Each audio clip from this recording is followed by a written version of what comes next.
Nesse vídeo eu vou apresentar mais de 50 dicas e algumas ferramentas que ninguém te conta.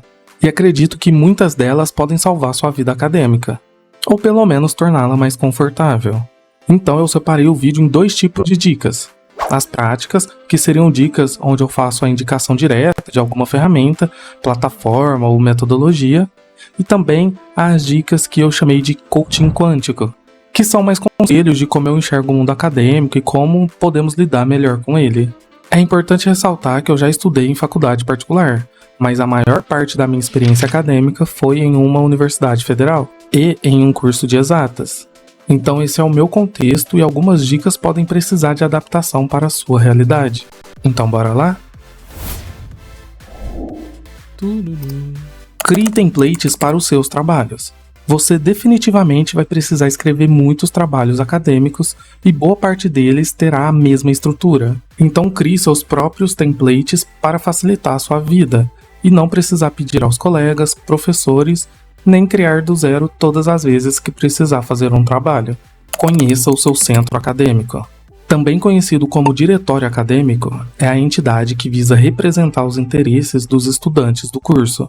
Olhando para trás, eu gostaria de ter participado da comissão de forma mais ativa, mas nunca considerei que eu tinha o perfil para liderar ou até mesmo militar, ou seja, lutar por pautas. Hoje penso diferente, então recomendo que vocês pelo menos fiquem cientes de quem são os integrantes e quais pautas estão sendo discutidas nas reuniões. E sempre que houver um problema, você pode e deve contactar a comissão para eles repassarem para as assembleias e para a coordenação do curso. Participe dos eventos e semanas acadêmicas. Aqui me refiro aos eventos locais do seu curso, como Semana da Física ou o Dia do Professor. Geralmente nessas datas, as aulas são suspensas para os estudantes participarem de palestras e minicursos. Então a minha dica é para você aproveitar esses momentos, porque são respingos de inspiração profissional. Um momento para refletir sobre o futuro e respirar o presente, se afastar dos problemas do presente. Não durma nem use como desculpa para matar a aula. Talvez você se arrependa disso no futuro. Reserve livros pelo sistema online. Provavelmente a sua universidade possui um sistema para renovação de livros retirados da biblioteca. O que muita gente não sabe é que você pode reservar os livros e buscar em um dia escolhido por você. Assim, algum servidor da biblioteca vai separá-lo previamente para ti e o processo será bem mais rápido. Então, em vez de ir na biblioteca procurar um livro que você não conhece e não sabe onde está, reserve-o online e apenas vá buscá-lo, porque assim você vai otimizar bastante o seu tempo e a sua energia. Respire e não se compare. O ambiente acadêmico é altamente competitivo, cheio de responsabilidades e você certamente vai se sentir atrasado em relação a alguém. Quando isso acontecer, lembre-se desse vídeo. A transição do ensino médio ou de vestibulando para o ensino superior não é linear e pode ser muito demorada. As realidades são diferentes, somos pessoas diferentes e talvez você sinta dificuldade de pegar o novo ritmo universitário. Principalmente se você for o primeiro da sua família a entrar numa universidade pública, ou até mesmo a entrar no ensino superior. Então cuidado para não se cobrar excessivamente. Você precisa ser gentil consigo mesmo. Se você reprovar, dê preferência para as disciplinas dos semestres mais antigos. Ou seja, se você reprovou no segundo e no quinto período, faça primeiro as disciplinas do segundo. Isso vai evitar conflito de horário no futuro e liberar sua grade mais facilmente. Utilize ferramentas de organização. Isso varia de acordo com as suas necessidades, o quão nerdola você é e o seu apreço por tecnologias. Mas recomendo você usar alguma ferramenta de organização. Pode ser as mais simples, como Evernote, Google Keep, Todoist, ou algumas mais complexas, como o Trello, o Notion e a Asana. Ou Asana, eu nunca sei como pronunciar isso. Diz a lenda que um dos principais segredos para sobreviver à faculdade é você ser bem organizado. E com o tempo você percebe que isso é verdade. Você precisa salvar um vídeo, um site ou um artigo para ver depois? Mesmo sabendo que a chance de você realmente ver isso mais tarde é de 0,1%, recomendo usar o Pocket, que é uma extensão para o navegador e também um aplicativo mobile. É fácil de usar, tem todas as funcionalidades básicas gratuitas e fornece maior organização do que salvar na barra de favoritos ou manter um navegador com 50 abas abertas. Não deixe as atividades complementares para o último semestre. Para se graduar, você provavelmente vai precisar cumprir uma carga horária de atividades extracurriculares, conhecidas também como atividades complementares ou horas complementares, como participar de eventos, apresentar trabalhos, fazer pesquisa, fazer extensão, publicar artigos, organizar eventos e etc. Faça isso de preferência desde o seu primeiro ano para não acumular e deixar tudo para o final. Já vi muita gente que não conseguiu formar por isso, mesmo tendo feito todas as disciplinas, tendo notas altas, sem faltar e com o TCC aprovado. Você não vai querer ficar mais 6 meses na universidade sem nenhuma aula só para cumprir essas atividades complementares. Crie um currículo Lattes. Na primeira semana, se possível, crie seu currículo Lattes. É uma plataforma semelhante ao famoso LinkedIn, mas focado no mundo acadêmico e é ligado diretamente à Receita Federal. Então é um currículo atrelado diretamente no seu CPF. Muitos processos seletivos, entrevistas, cursos de verão e eventos podem pedir o seu currículo Lattes. Então vai atrás disso o quanto antes, porque a autenticação pode demorar um pouco.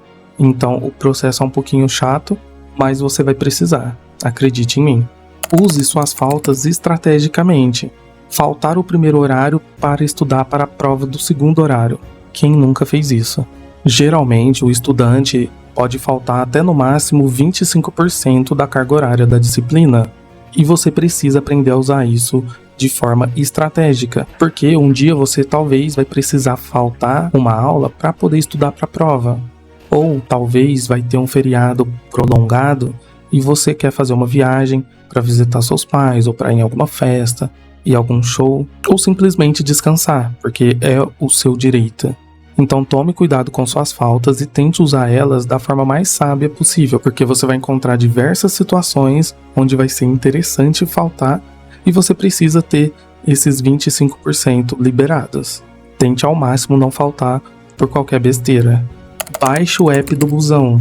Algumas cidades possuem aplicativos que monitoram em tempo real os horários do busão, ou ônibus para quem não é chegado. E muita gente não sabe disso. Às vezes, a própria universidade disponibiliza algo para ajudar no transporte. Busque se informar sobre isso porque ajuda muito a se organizar. Crie um e-mail específico para o seu curso. Eu tenho certeza que você não quer passar o seu e-mail penelopeamaisgatinha2004@hotmail.com para os seus professores. Você provavelmente vai receber um e-mail acadêmico e deverá usar ele. Mas caso não receba, crie um novo. É bom tanto para organizar e separar a sua vida acadêmica do e-mail pessoal, quanto para colocar em apresentações de banners, artigos publicados e contato profissional. Use o seu e-mail acadêmico para conseguir assinaturas gratuitas. As regalias de um jovem estudante não se limitam apenas a pagar meia em festas e no cinema. Você pode usar o seu e-mail acadêmico para se cadastrar em serviços de forma gratuita ou com muito desconto. Por exemplo, o Spotify, o YouTube Premium, o GitHub, o Khan Scanner, que é um aplicativo para digitalizar arquivos, o Mubi, que é um streaming para quem gosta bastante de cinema, assinatura em revistas e jornais, eventos acadêmicos, Notion, Evernote e etc. Pesquisa que você vai encontrar vários serviços que disponibilizam desconto ou até de forma gratuita para estudantes. Pelo amor de Deus, olhe seus e-mails todos os dias. Eu já vi pessoas perderem bolsas, intercâmbio, porque não olharam o e-mail a tempo. Fora que muitas vezes os professores ou a universidade manda comunicados no e-mail e o aluno não vê. Então fique esperto com isso. Acesse sua biblioteca virtual. A maioria das instituições possui colaboração com alguma empresa que fornece o acervo de livros digitais. Então, antes mesmo de piratear, é interessante você pesquisar se existe um acervo digital na sua instituição, porque geralmente tem livros em alta qualidade, atualizados e ferramentas bem interessantes para você fazer anotações. Sempre faça a correção de prova. Quando eu fiz cálculo 3, eu tirei 1 na primeira prova, e depois eu consegui recuperar parcialmente na segunda e na terceira prova.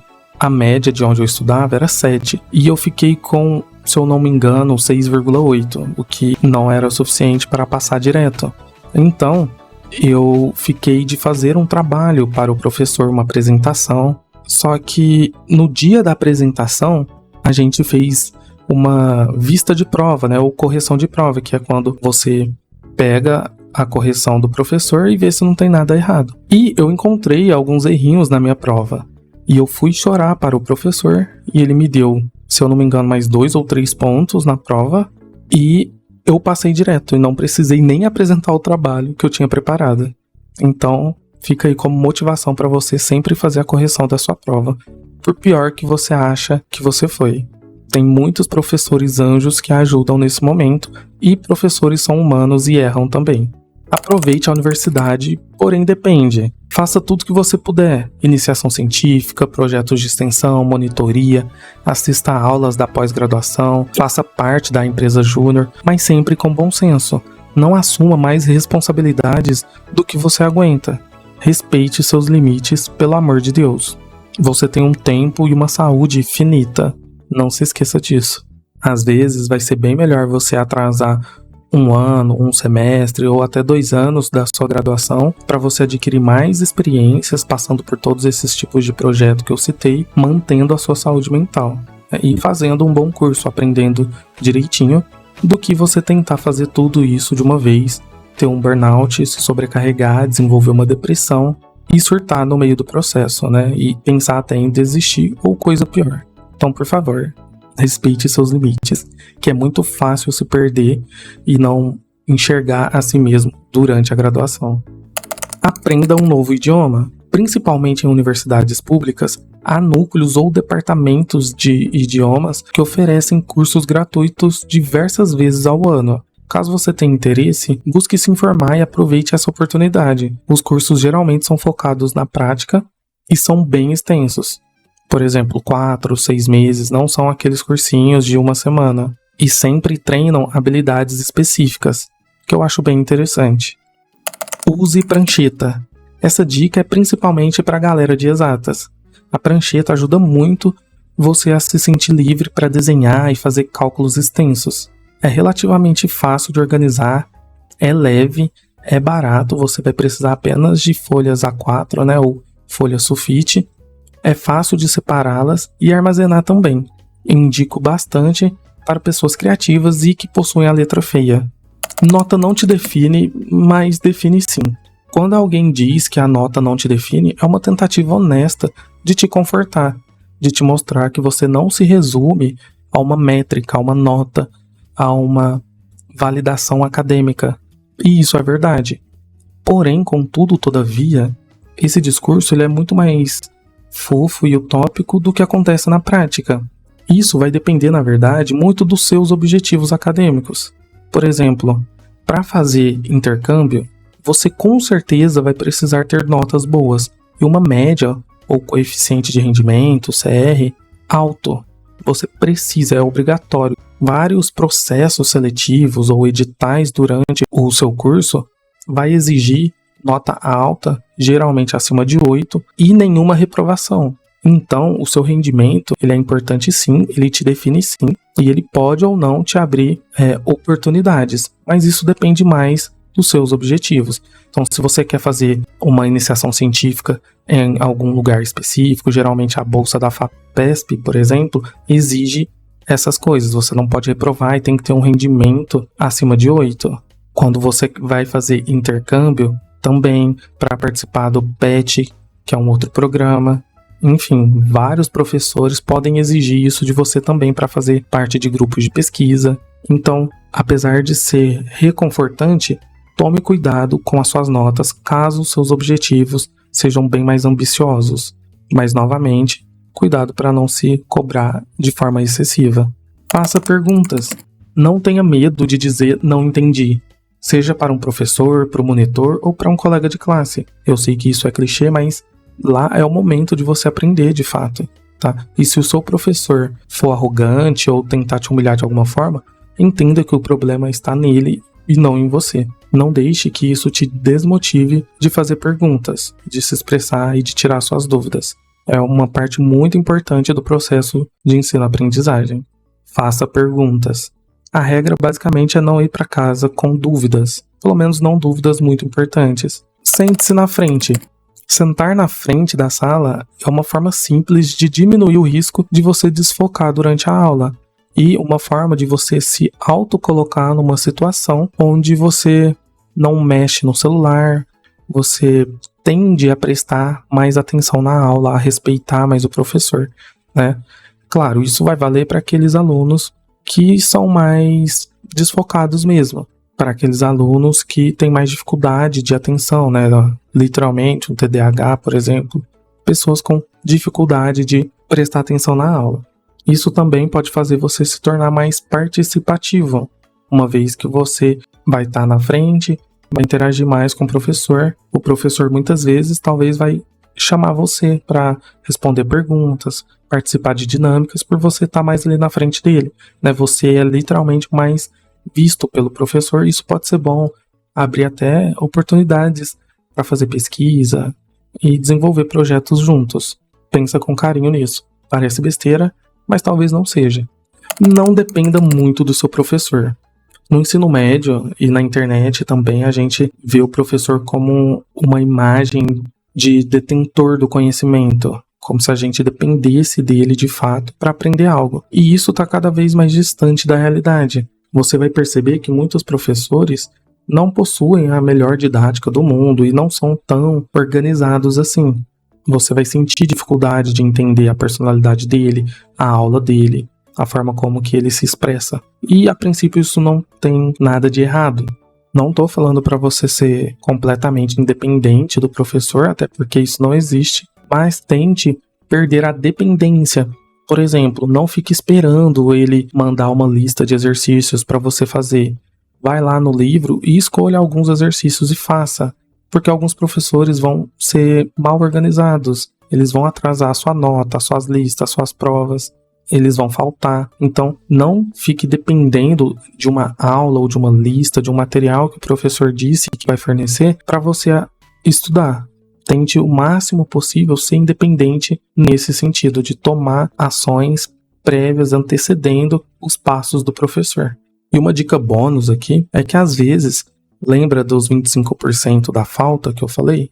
Pois é, então, esse é um dos contextos que talvez você pode aplicar aquelas faltas. Alguns professores têm aulas tão ruins que não compensa você gastar literalmente dinheiro para ir até a universidade assistir aquela aula. Então você pode pegar dias específicos e estudar em casa. Provavelmente vai ser mais produtivo. Descanse na porra das férias. Ponto. É isso. Uma das coisas que eu mais me arrependo durante a minha graduação foi ter usado as minhas férias para continuar estudando. Principalmente durante a pandemia, onde os eventos ficaram mais acessíveis por serem online. Então eu juro para vocês que eu fiz pelo menos um evento em cada universidade pública desse Brasil. Eu participei de muitos eventos, mini cursos, as palestras, rodas de conversa, tudo que vocês puderem imaginar durante as minhas férias. E isso me desgastou muito, tá? Então, por favor, nas suas férias, salvo casos bem específicos, simplesmente descanse. Não fique procurando evento, cursos de verão, ou se você for fazer isso, faça com planejamento em semestres específicos e não em todas as suas férias, porque eu fiz isso durante 3 anos seguidos e não foi nada bom. Pessoal, então é isso, espero que vocês tenham gostado. Essas foram as primeiras 25 dicas e para o vídeo não ficar tão longo, eu reparti ele em 2 vezes, né, ou melhor, em 2 partes. Então, daqui a um tempo vai sair aqui, né, a segunda parte desse vídeo. Então se você interessou, se você gostou, por favor se inscreva e acompanhe aí os próximos vídeos. Aqui temos também vídeos de física, matemática e de universidade no geral, certinho? Então, até a próxima!